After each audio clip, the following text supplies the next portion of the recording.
Right? I mean, come on. 3 Yeah. hours and change. Yeah, I hope so. Oh, well, that's 4 hours. Yeah. Pick it up. Yeah.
So currently I'm working on a monitoring system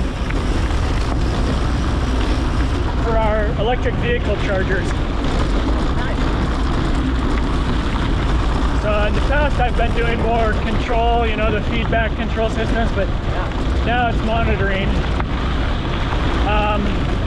The thing is, our company just hasn't been allocating resources to support a really good, well thought out, designed monitoring platform.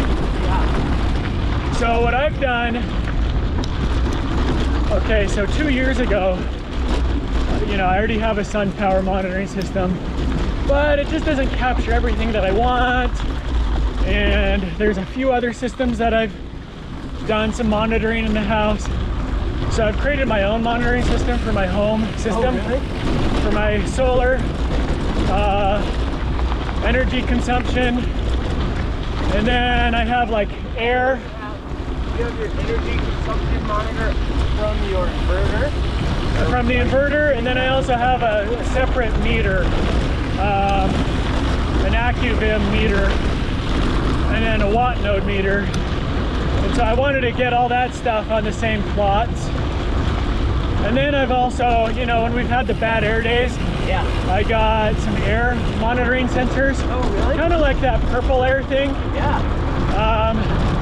You know, I could have just Call you then. Yeah. Like, hey, what's the air right, like in our area? Yeah.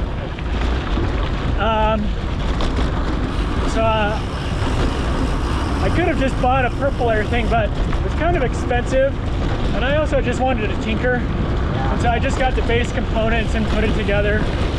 So I monitor that where I have a unit outdoors and indoors. Yeah. And it's actually pretty neat to be able to see the difference over time when we have those bad days. Yeah. Or even doing things like when we're cooking. You know, how the air quality indoors changes related to that. Or, you know, outside we have one of those Traeger smoker things. Yeah. Definitely can see whenever we use that thing. It goes off the charts. Which I guess goes to say it's probably not so good that we use that thing. And then what else? Some temperature sensors here and there. So anyways, I built that monitoring system. And then when our company needed, in a very short order, a means to monitor our EV chargers, and we had nothing, I was like, you know, I could adapt this platform and make a monitoring platform. I just would have to add some more software layers in the software stack to be able to transmit it securely over the internet. Because what I was doing was everything local network. So I just put in some middle layers. And the neat thing is, you know, like that middle layer, just off the shelf, open source product that I was able to integrate.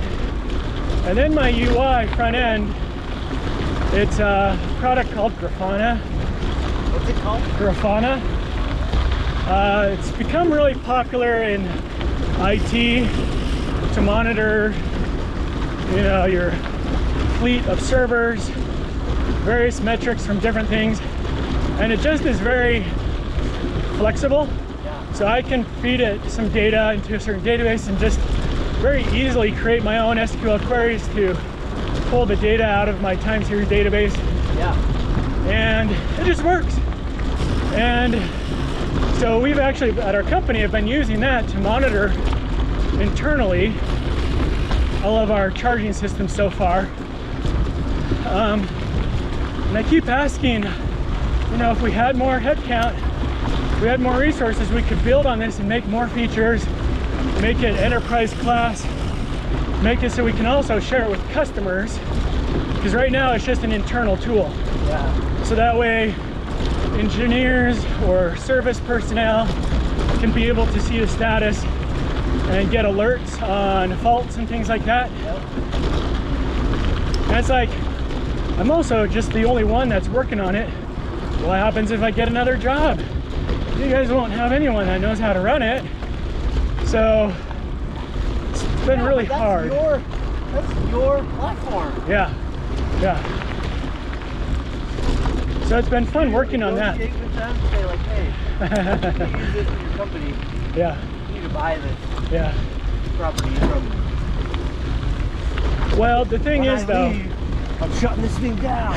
yeah.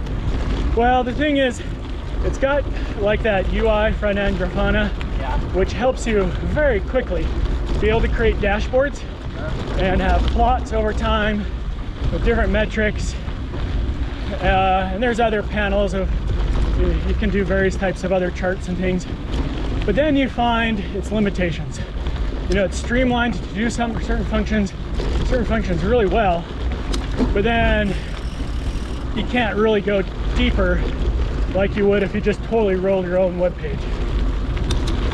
And so that's kind of the other limiting factor that we're at right now, where our company should make more of a sleeker UI, really focused on what our product is, use input from a talented user interface designer, and make it work. Because, you know, if you looked at my screens I created, you would look at them and you'd go, oh, I'm sure, because they're just generic panels.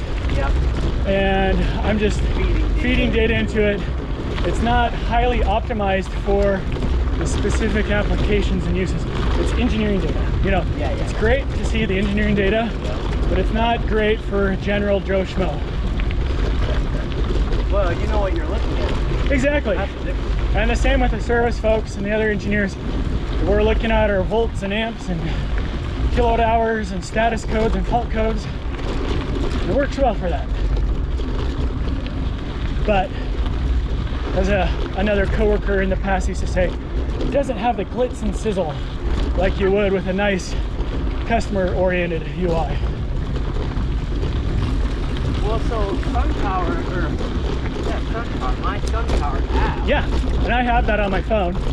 You don't work on that, but No, that was when I had some internal team that's working